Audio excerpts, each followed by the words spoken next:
New comments today from Congresswoman Elise Stefanik after President Trump pulled her nomination for UN ambassador. Now, Stefanik will return to the House and says she's being a team player.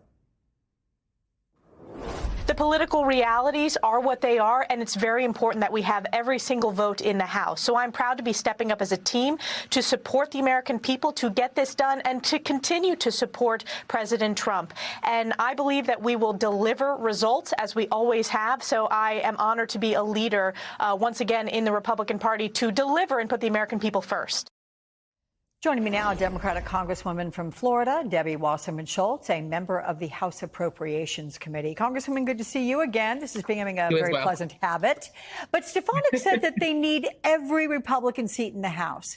Are you surprised the GOP is that concerned? Because she seemed to have been on a glide path, if you will, to confirmation. Alex, this is a clear admission by Donald Trump himself when he tweeted the other day that he was pulling her nomination because he was worried that they would lose her seat. Let's be clear. Stefanik won her seat by 21 points. A seat like that should be guaranteed to have whoever the Republican nominee is to win a special election. But we're seeing Democrats win special elections all over the country, 13 out of 14 since November when Trump was elected, because Trump is destroying the Republican brand. He has built an agenda that is focused on slashing health care for millions of vulnerable people, on firing veterans and withholding services for veterans. There are two special elections that happen on Tuesday in Florida in seats that are even more red. That should not be on the radar for Democrats, but are, because what Republicans are doing under Donald Trump is devastating to our economy and to people's kitchen table economies. Can you tell me what you're hearing about those two special elections, what the expectations are? They're in very red districts. We should say that. Oh, when I say red, Trump won the CD1 district in Pensacola by 37 points, right, and the CD6 by 30 points. So we've got between these two districts 300,000 people on Medicaid, 2/3 of them are children, and Republicans are getting ready to slash Medicaid by hundreds of millions because they want to make room for tax breaks for millionaires and billionaires. They're cutting the VA. In the Panhandle district, there are tens of thousands of veterans. That's a military and veterans-focused district. They're not responding too kindly to having their services taken away and cuts to the military occur. The list goes on. Social Security and Medicare. We have the largest percentage of seniors of any state in the country. And if you're talking about an administration that Elon Musk is leading for Trump to cut Social Security, Medicare, and Medicaid, then no wonder all of these races are in jeopardy. Elise Stefanik is staying in the House because they were worried about losing a seat that she won by 21 points. That tells you all you need to know about the Republican brand right now under Trump and Musk.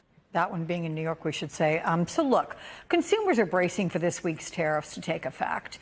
And there's new CBS polling that shows voters are very worried it's all going to increase prices. So how are voters in your district reacting? What are you hearing?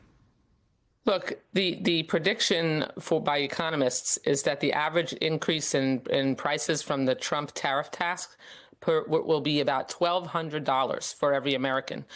The increase in cost for a car will be about $3,000. And Trump actually said, when asked what he thinks about increasing the costs of cars, that he doesn't care. He said he doesn't care. In my district, Alex, especially across the state of Florida, we don't have a lot of daily access to mass transit. We're not a mass transit focused state. So we're very car dependent.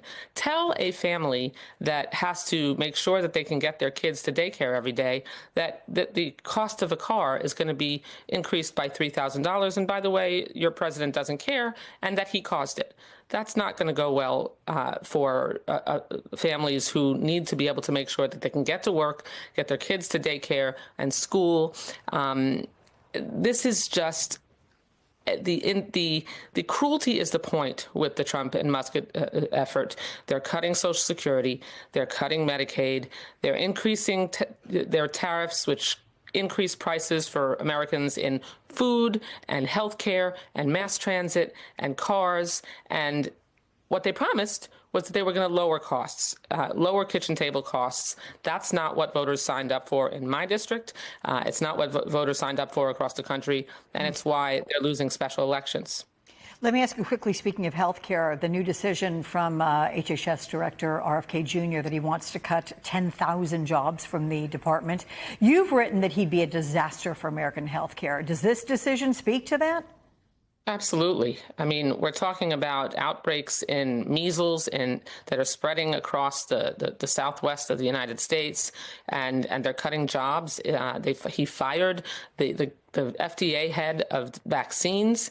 He's cutting thousands of jobs in research for disease. I'm a breast cancer survivor. I carry a genetic mutation that was discovered thanks to investment in federal biomedical research. I probably wouldn't be doing this interview with you if RFK Jr. under Trump's administration had been head of the Department of Health and Human Services then.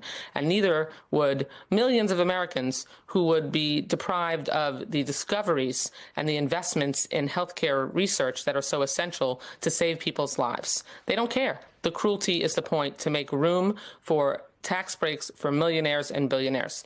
Coming to a congressional debate near you where Democrats are going to fight them tooth and nail to stop it. Well, I'm glad you're here for this conversation and the one we will surely have in the future. Thank you so much.